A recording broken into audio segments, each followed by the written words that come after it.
ఢిల్లీ రైతు ఉద్యమానికి సంఘీభావంగా కడపలో ఆందోళనకు దిగారు అఖిలపక్షం నేతలు.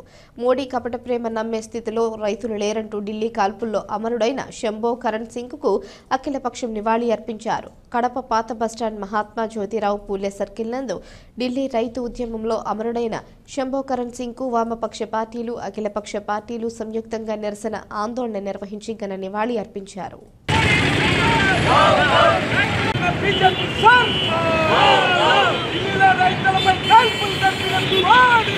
ఢిల్లీలో రైతాంగం సాగిస్తూ ఉన్నటువంటి పోరాటంలో పాల్గొన్నటువంటి శుభకరణ్ సింగ్ అనే యువ రైతును నరేంద్ర మోడీ ప్రభుత్వం బలి తీసుకుంది. తుపాకీ తూటాలకు నేల కొరిగినటువంటి శుభకరణ్ సింగ్ మృతికి నిరసనగా ఈరోజు అన్ని పక్షాల ఆధ్వర్యంలో నిరసన కార్యక్రమాన్ని చేపట్టడం జరిగింది. ఈ రైతాంగం ఢిల్లీ మన దేశ రాజధాని అయినటువంటి ఢిల్లీకి రావడానికి ప్రయత్నం చేస్తే నరేంద్ర మోడీ ప్రభుత్వం అడుగడుగున అడ్డుకోవడానికి బారికేట్లు పెట్టడం, బాష్పవాయు గోళాలు ప్రయోగించడం, ముళ్ళ కంచెలు వేయడం, ముళ్లను దిగ్గొట్టడం లాంటి ఘటనలను మనం చూస్తూ ఉన్నాం.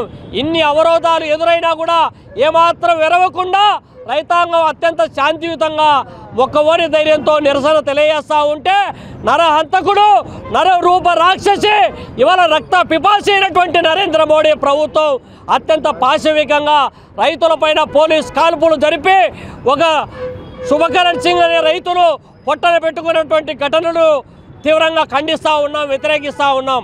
ఒకవైపేమో నువ్వు దేశ విదేశాలు తిరుగుతూ నవయుగ రావుడు అని చెప్పి ప్రచారం చేసుకుంటూ ఉన్నావు. రవీంద్రనాథ్ ఠాగూర్ లెక్క వేషాలు వేస్తూ ఉన్నావు, అనేక రకాలైనటువంటి వేషాలు వేస్తూ ఉన్నావు, నాటకాలు వేస్తున్నావు తప్ప ఇవాళ ప్రజా సమస్యలు ప్రధానంగా దేశానికి అన్నం పెడతా ఉన్నటువంటి రైతుల గోడు వినేటువంటి పరిస్థితి ఇవాళ నరేంద్ర మోడీకి లేదని చెప్పడానికి ఇది ఒక తార్కాణం.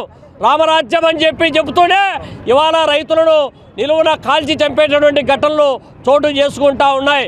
ఇంకోవైపు రైతులకు వ్యతిరేకమైనటువంటి చర్యలకు పాల్పడుతూ ఉంటే నరేంద్ర మోడీ విధానాలను ప్రశ్నించాల్సినటువంటి ఈ రాష్ట్ర రైతు ప్రభుత్వాలని చెప్పుకుంటున్నటువంటి, రైతుల కోసం పనిచేస్తామని చెప్పి చెప్పుకుంటున్నటువంటి వైసీపీ, టీడీపీ, జనసేన లాంటి పార్టీలు కూడా మోడీ మోచేతికి కింద నీళ్లు తాగడానికి ప్రయత్నం సాగిస్తూ ఉన్నారు.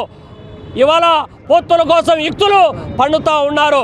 ఇటువంటి రాజకీయాలకు వ్యతిరేకంగా రానున్న 2024 ఎన్నికల్లో బీజేపీని సమర్థించే పార్టీలను రాజకీయ సమాధికి సిద్ధం కావాలని చెప్పి ఈ సందర్భంగా పిలుపునిస్తా ఉన్నాం.